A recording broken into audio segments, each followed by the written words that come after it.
Conservative candidate Vicky Ford lambasted former Tory David Gauke after he warned that a Conservative majority government would take the UK out of the EU without a trading agreement at the end of 2020. The Tory politician, a former MEP, dismissed Mr Gauke's Brexit scaremongering and claimed that the tricky parts of the future trading arrangements between the UK and the EU have already been agreed by Prime Minister Boris Johnson. Mr Gauke told the BBC on Wednesday that he would stand as an independent in the next general election to prevent Mr Johnson from getting a majority government, which he believes would lead to a hard Brexit. But Ms Ford rejected the claim and told Channel 4 News, "It's a great shame because I've been a colleague of David's for many years and have huge respect for him. But I do believe on this that he is misguided and deeply negative. First of all, we do need to get Brexit done. We have a deal. This is not talking about a no-deal Brexit. We have a deal. Boris has negotiated that deal which many people said he couldn't do, and that deal allows us to get Brexit done and not go back to a Corbyn-led government which would just have yet another year of wasted in a second referendum,"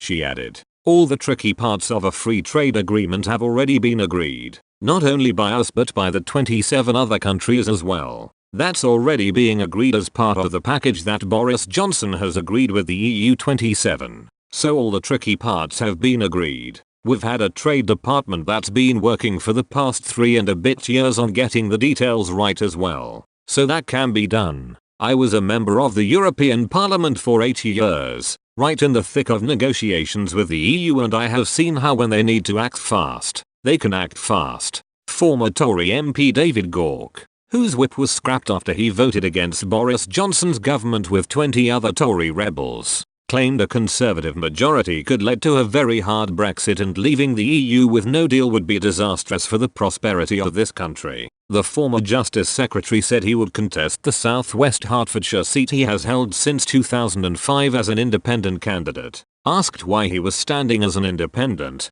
he told BBC Radio 4's Today programme on Wednesday, "The reason being, and this pains me to say it, but a Conservative majority after the next general election will take us in the direction of a very hard Brexit, and in all likelihood at the end of 2020, we will leave the implementation period without a deal with the EU, on WTO terms, in effect on no deal terms. That I believe would be disastrous for the prosperity of this country. Whole sectors would become unviable." Mr Gauke said Boris Johnson's government was boxed in. He said, "I think in reality the Prime Minister is so boxed in that the Conservative Party would not allow him to extend the implementation period even if he wanted to, and he shows no signs of wanting to do so.